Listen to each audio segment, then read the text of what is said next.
Magandang araw po sa inyong lahat, mga kaibigan at kapatid. Nandito naman po ang inyong Lolo Ben na magbibigay sa inyo ng kwento ngayong araw na ito. Gusto ko sanang ituloy yung kwento ko kahapon tungkol doon sa plano ko na mag USA 360 degrees. Ang additional information na sasabihin ko ngayon, dahil ang una natin pinag-usapan yung ina-expect ko na renta ng sasakyan, na rent-a-car. Baka aabot ako ng $2,500 to $3,000. Ngayon, ang pangalawa na kino-consider ko ay yung gasolina. Kasi ang gasolina ngayon dito, hindi per liter ang bayaran dito, ang sukatan, kundi per galon. Alam naman ninyo, yung isang galon 4 liters. Dito ngayon sa Los Angeles, ang pinakamahal is $6 something per gallon. Ang average sa United States is $4.50 hanggang $4.80. Kaya i-round off ko na lang sa $5 per gallon.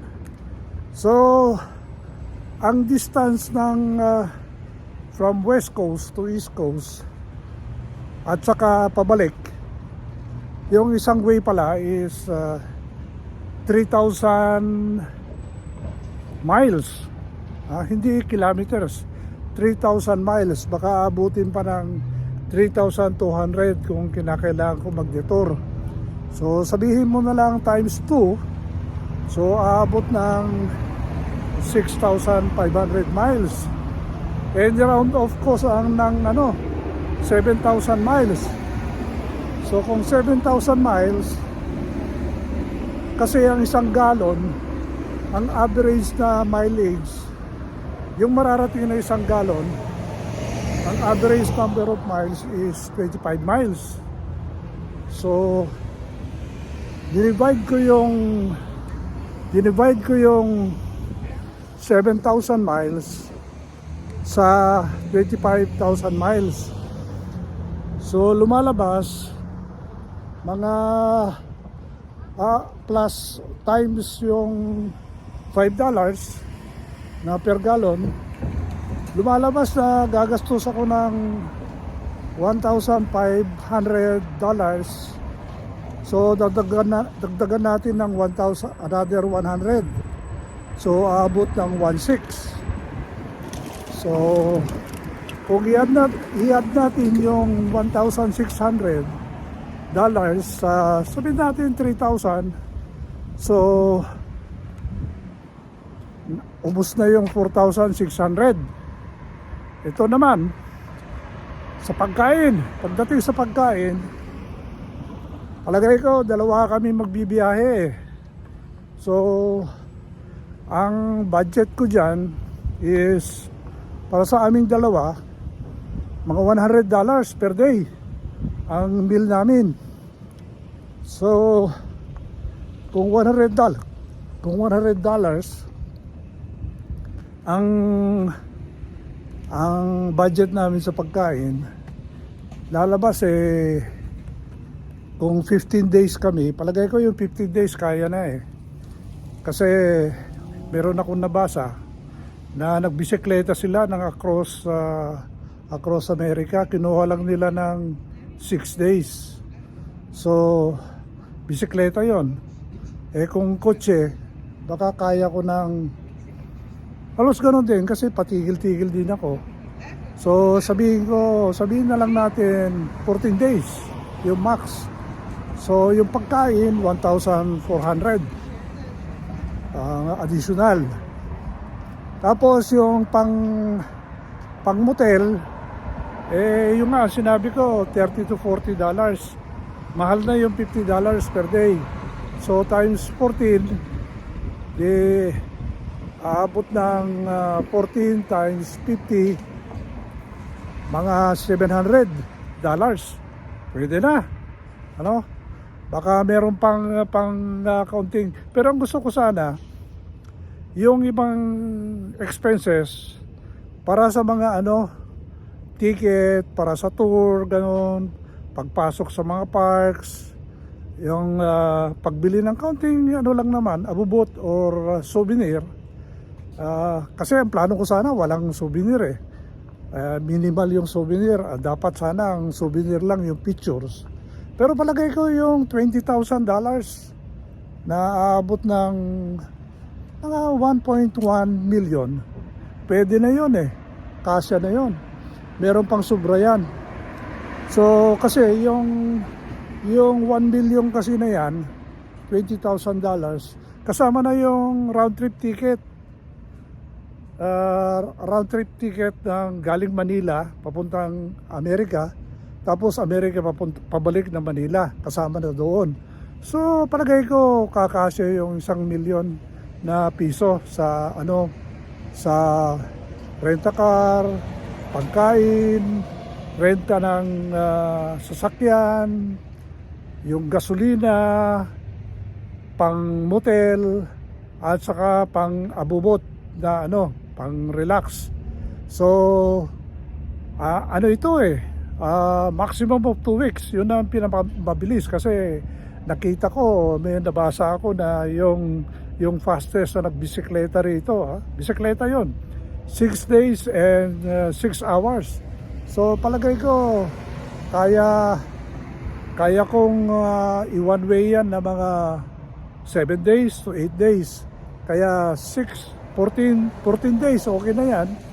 Kung medyo relaxing pa, pwede yung 21 days. Kasya pa rin yung 1 million na budget para dito sa plano ko na bucket list.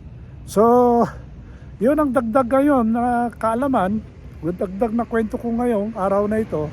Dahil galing ko lang maglakad Naglakad na naman ako, umabot ako ng 1 oras kalahati.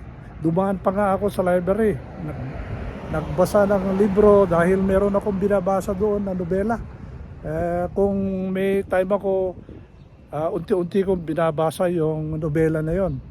So, kanina patingin-tingin ako sa mga gasoline stations.